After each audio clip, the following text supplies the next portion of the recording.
Халелуя. Эзэн магтагтун. Шинэ өглөөний төлөө талархъя. Та бүгдээ хамтдаа аавда залбираад эхлэе. Аав тантай талархах юм уу аав? Энэ цаг мөчид эзэн минь тантайгаа ярилцж байгаадаа талархаж байна. Тантайгаа нэгүслэр уулзж байгаадаа талархаж байна. Таныг унших үнэхээр тэр урам зоригийг өгч байгаа төлөө талархъя.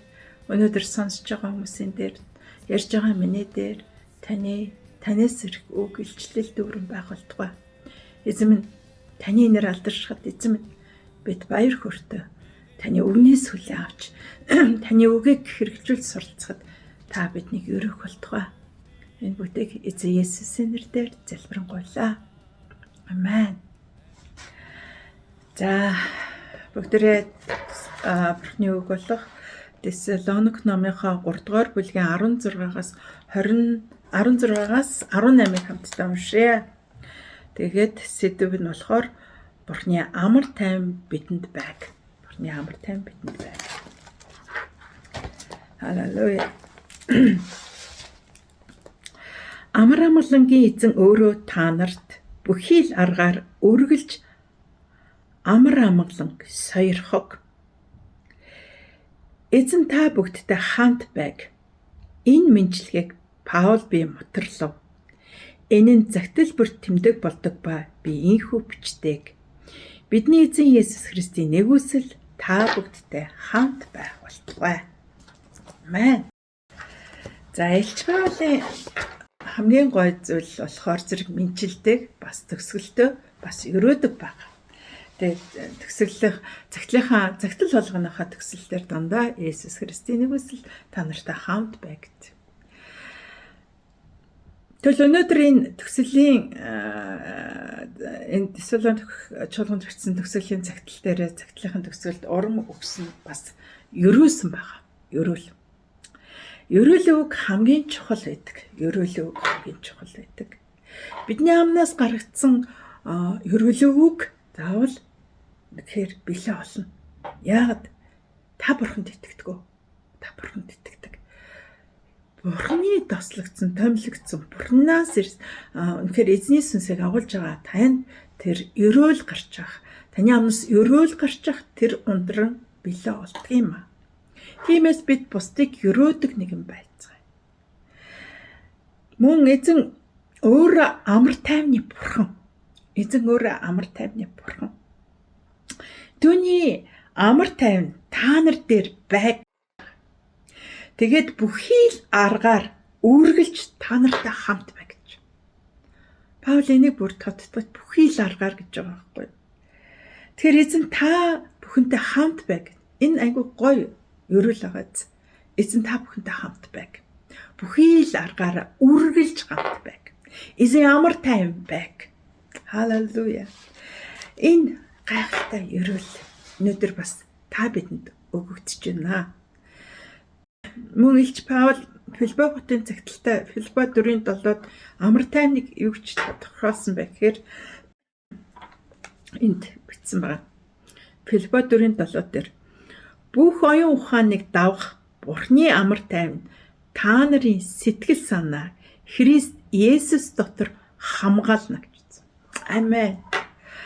Тэгвэл эзэн амар тайван бидний сэтгэл санааг Есүс Христ дотор амраах нэ, бас хамгаалах нэ. Энэ айгүй чухал байна. Паул өөрөө энэ Филиппо хотынд бичиж байхдаа энэ зүйлийг хэлжсэн. Тэгээд одоо ч гэсэн энэ Тесалоник хотынд Бурхны амар тайван та нартай хамт байг гэж өрөөж байгаа. Тэгвэл өнөөдөр Бурхны амар тайван биднийг хамгаалдаг юм байна гэдэг бид энэ чинь суралцж байгаа. Мөн дээрэс нь хүн гэд бид сул дорой.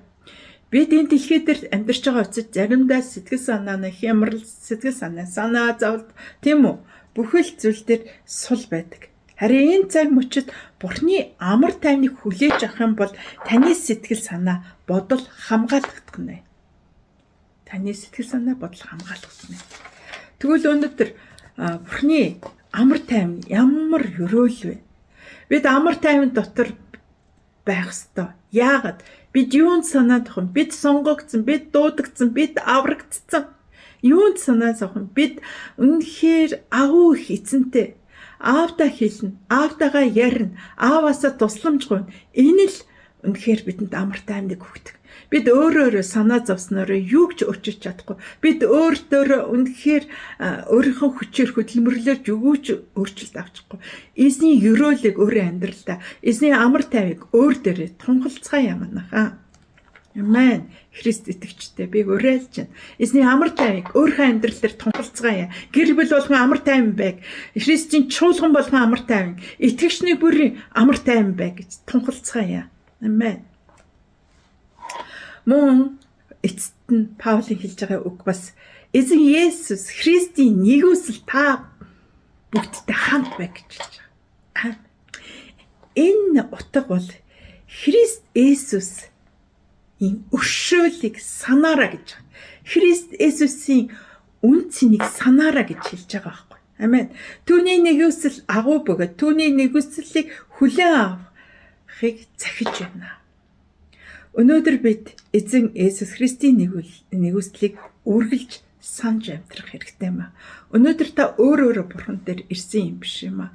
Бурханы хайраар, бурханы нэгүслээр, бурханы авралаар, тэр итгэлээр, нэгүслээр та бурхан дээр ирсэн юм а. Таныг гимтэй балчиг шавраас таныг эзэн өөрийн гараас сунгаж аварсан тэр нэгүсэл. Тэгээд таны нүглийг нэг ч удаа санахгүй чиний нүгэл ард хоцорсон. Харин чинь өнөөдрөөс эхлээд шинэ хүн боллоо гэсэн эзний нэгүсэл.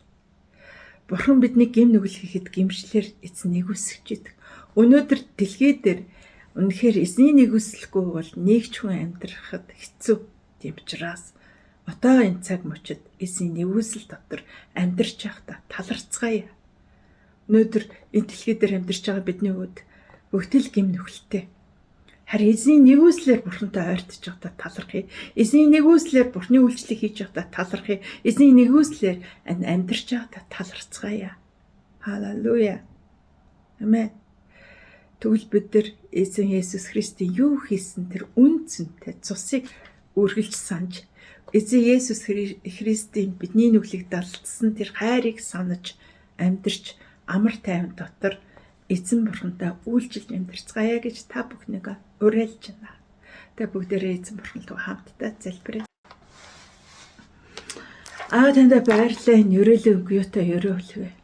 Тийм ээ аваа. Бидэнд өнөөдөр энэ хэлэгдсэн үг. Бид амар тайван дотор сэтгэлээ эзнэр хамгаалуулж, эзэн дотор тайвшрал дотор хүч чадалтай эзний нэгүслэр уучлагдсан амьдрахыг бид нар сонголтыг хийж байна. Тийм учраас өдөр болгон амар тайван байж бусдыг бас өрөөдөг нэгэн байх бидэнд бас сануулж байгаад баярлалаа эзэн. Бид бас үнэхээр таны нэгүслийг мартсан байгаа бол өнөөдөр ч гэсэн сануулж нэгүслээр эзний хайрыг авсан гэдгийг үргэлж сандаг баймаар байна эзэн.